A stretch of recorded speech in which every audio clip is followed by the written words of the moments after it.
6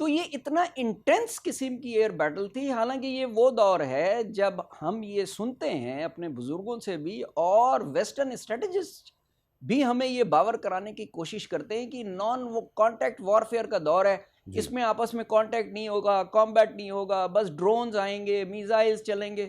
نہیں جناب, پاک فضائیہ نے ثابت کیا کہ ڈرونز اپنی جگہ, ان کی اپنی ایک اہمیت ہے, سرفیس میزائلز کی اپنی ایک اہمیت ہے, وہ بیک اپ میں موجود تھے. لیکن پاک فضائیہ نے اقبال کا جو شاہین پیدا کیا ہے 1947 کے بعد سے, اس نے یہ ثابت کیا کہ وہ آج بھی بہت اہم ہے.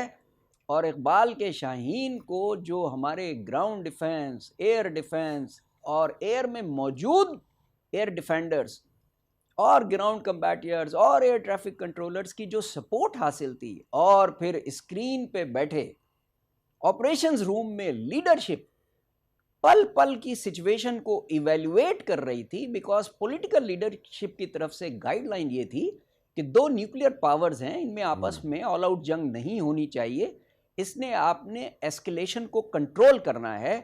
اس لیے پاک فضائیہ نے جو جواب دیا وہ انتہائی نپا تلا جواب تھا, اور جو پاک فضائیہ کی حکمت عملی تھی اس نے دشمن کو سنبھلنے کا موقع نہیں دیا.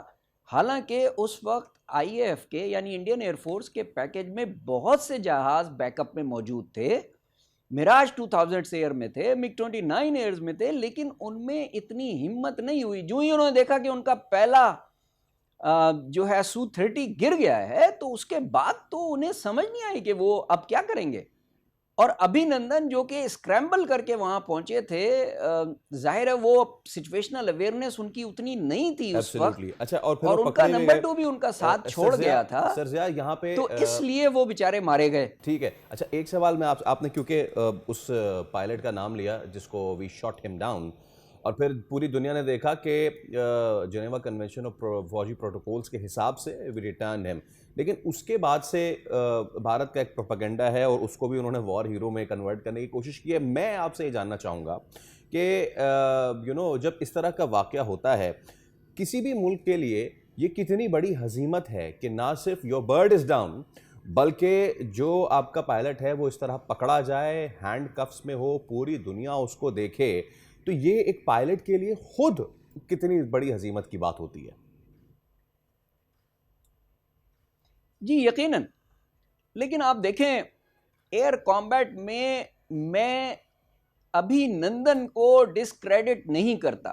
میں خود ایک فائٹر پائلٹ ہوں, اور میں ابھی نندن کے کردار کو یا اس کے اس ڈیسیجن کو کہ وہ اپنے ملک کے دفاع کے لیے آگے بڑھا, میں اس کو ڈسکریڈٹ نہیں کرتا. میں ڈسکریڈٹ کرتا ہوں انڈین لیڈرشپ کو, انڈین ایئر فورس کی لیڈرشپ کو میں ڈسکریڈٹ کرتا ہوں کہ ان کی کیا پلاننگ تھی.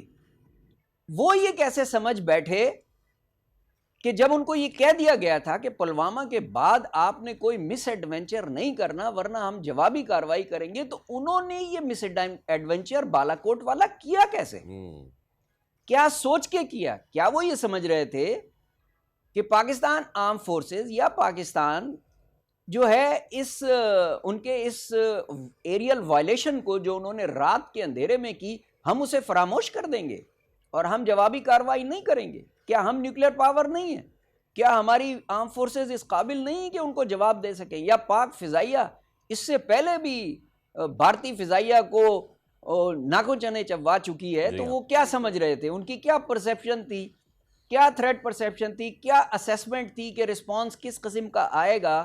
تو اس لیے میں ابھی نندن کو اتنا ڈسکریڈٹ نہیں کرتا جتنا میں آئی ایف کی لیڈرشپ کو اور ان کی پولیٹیکل لیڈرشپ کو جس نے یہ ڈیسیجن لیا کہ ہم بالا کوٹ کریں, میں ان کو زیادہ ڈسکریڈٹ کرتا ہوں. میں ان سے سوال کرتا ہوں کہ آپ نے کیا سوچ کے یہ کارروائی کی, اور وہ جو انہوں نے جب میں ان سے سوال کرتا ہوں تبھی میں اپنی لیڈرشپ کی تعریف کرتا ہوں. بالکل, جو انہوں نے یہ سوچا اس سوچ کو خاص و خاشاک میں تبدیل کر دیا, تاخت و تاراج کر دیا ہمارے شیر دل جوانوں نے, اور اس بات کی غمازی انہوں نے کی کہ چاہے سمندری حدود ہو, لینڈ بارڈرز ہوں یا پھر فضائی سرحدیں ہوں, ان سب پہ ہر گھڑی تیار کامران ہیں ہم.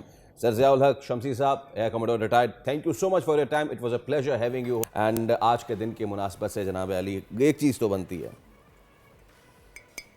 the tea is fantastic.